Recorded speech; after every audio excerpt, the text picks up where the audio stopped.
우리의 통일은 어떻게 이루어질까요? 정치인들이 이룰 수 있을까요? 저는 아니라고 봅니다. 이 나라의 지도자들, 정치인들이 진정 통일을 위해서, 국민을 위해서 정치를 하고 있는 사람들이 지금 얼마나 됩니까? 참으로 애석한 일들을 우리는 보면서 살아가고 있습니다. 그래서 저는 우리나라의 통일은 정치인들에 의해서 이루어지지 않을 것이라고 생각하는 것입니다. 그러나 우리의 통일은 어느 날 우리가 예상하지 못했던 상황에서 반드시 이루어질 것입니다. 왜냐하면 역사가 그러했고 오늘 본문에 나오는 다윗이 왕이 되는 이야기가 그러하기 때문입니다. 한번 독일을 한번 생각해 보십시오. 독일의 베를린 장벽이 어떻게 무너졌습니까? 어느 날 갑자기 베를린 장벽이 무너져서 독일이 통일되었습니다. 우리나라를 생각해 보십시오. 우리나라가 일제하에서 핍박받고 있었을 때 독립을 염원했던 수많은 사람들이 1919년에 만세운동을 전국에서 벌였습니다. 독립에 대한 열망이 있었지만, 그래서 독립 만세운동을 벌였지만 독립은 이루어지지 않았고 더 큰 고난과 죽음과 고통만이 찾아왔습니다.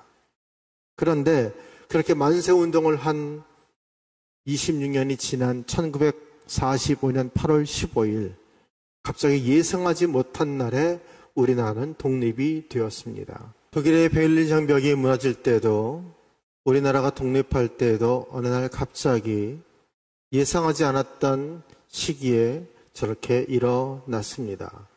그렇다고 한다면 우리나라의 이 통일은 어떻게 될까요? 아마도 어느 날 갑자기 찾아올 것입니다. 이스라엘 백성들을 한번 생각해 보겠습니다. 이스라엘 백성들이 바벨론 포로로 끌려갑니다. 그들이 포로로 끌려갈 때 무슨 생각을 했을까요? 여호와 하나님이 우리를 그대로 두실까? 비록 큰 상처를 입고 아픔을 겪었지만 하나님이 우리를 그대로 두실까? 우리를 다시 예루살렘으로 돌아오게 하실 거야 라는 생각을 가졌을 것입니다. 그런 생각을 하면서 10년, 20년을 살았습니다. 그런데 해방의 기미는 전혀 보이지 않았습니다. 오히려 바벨론의 힘은 더욱더 강성해졌습니다. 30년이 지나고 40년이 지나고 그들이 생각했던 희년인 50년이 지나도 아무런 변화가 보이지 않았습니다. 아마도 희년이 지난 그들에게 이스라엘에 대한 독립에 대한 희망은 점점점 사라졌을 것입니다. 모든 것을 포기했을 때 갑자기 고레스의 칙령이 발표되었고 이스라엘 백성들은 예루살렘으로 돌아올 수 있었습니다. 사랑하는 여러분, 이스라엘의 역사, 그리고 이 지구상에 있는 역사의 공통점이 무엇인지 아십니까? 사람의 힘이 아니라 하나님의 섭리 안에서 이루어졌다는 사실입니다. 역사는 사람들에게 의해서 이루어지는 것이 아니라 하나님의 섭리 가운데 이루어짐을 우리는 볼 수 있어야 합니다. 다윗의 이야기를 한번 생각해 보십시오. 아브넬과 요압, 그리고 다윗과 이스보셋은 정치적인 자리에 있었던 사람들입니다. 저들의 말과 행동에 따라서 나라의 운명이 결정되는 것처럼 보였습니다. 그런데 그런 이스보셋도 아브넬도 갑자기 죽어버렸습니다. 요압이 정치적인 세력이 있었다고 할지라도 다윗은 헤브론의 왕이 되었고 이스라엘 백성들은 그런 다윗을 따르기 시작했습니다. 그런데 여러분, 더 중요한 것이 있습니다. 하나님이 다윗과 함께 하신 것입니다. 사무엘하 5장 10절 말씀을 보시면 성경은 이렇게 기록되어 있습니다. 만군의 하나님 여호와께서 함께 계시니 다윗이 점점 강성하여 가니라. 여기서 중요한 것은 하나님 여호와께서 함께 계시니 라는 말입니다. 다윗이 점점 강성하여 가는 거 중요하지 않습니다. 다윗이 점점 약해져도 그거 중요하지 않습니다. 중요한 것은 하나님이 다윗과 함께 하셨다라는 것입니다. 하나님이 다윗과 함께 하심으로 말미암아 다윗은 점점 그 혼란스러운 이스라엘의 지도자가 된 것입니다. 왕이 된 것이지요. 다윗은 왕이 되기 위해서 3번이나 기름 부음을 받습니다. 왜 하나님은 그 20년의 시간 속에서 다윗이 3번이나 기름 부음을 받을 수밖에 없었는가를 우리에게 말씀하시려고 하는 것일까요? 다윗은 왕으로 기름 부음을 받았지만 왕으로 인정받지 못했습니다. 다윗이 왕으로 인정받기까지는 무려 20년이라는 시간이 필요했습니다. 기름 부음도 한 번이면 족하는 것을 3번이나 받았습니다.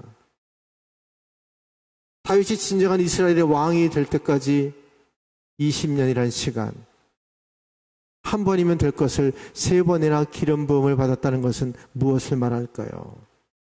여기서 우리는 중요한 사실을 한 가지 깨달아야 합니다. 다윗이 왕이 되는 이야기는 우리가 예수 그리스도를 진정한 왕으로 모실 때까지의 이야기를 보여주는 우리의 이야기이기 때문입니다. 묻습니다. 여러분의 왕이 누구십니까? 여러분의 진정한 왕이 예수 그리스도이십니까?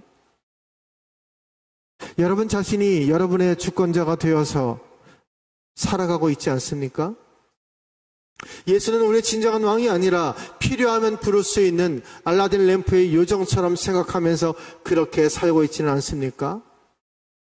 다윗이 지난 20년 동안 한 것은 단 한 가지밖에 없습니다. 오직 여호와 하나님의 주권을 인정하면서 하나님의 시간을 기다린 것밖에 없습니다. 성도 여러분, 하나님을 기다리는 것이 아무것도 아닌 것처럼 보일 때가 있습니다. 그리고 그렇게 느껴질 것입니다. 하나님을 기다리는 것이 뭐 큰 힘이야, 아무것도 아니라고 생각을 하게 됩니다. 그런데 다윗이 그렇게 하나님의 시간을 기다렸더니 하나님은 다윗을 세워주셨습니다. 성도 여러분, 다윗이 왕이 된 이야기 속에서 우리가 보아야 할 것은 보이지 않지만 역사하시는, 섭리하시는 하나님입니다.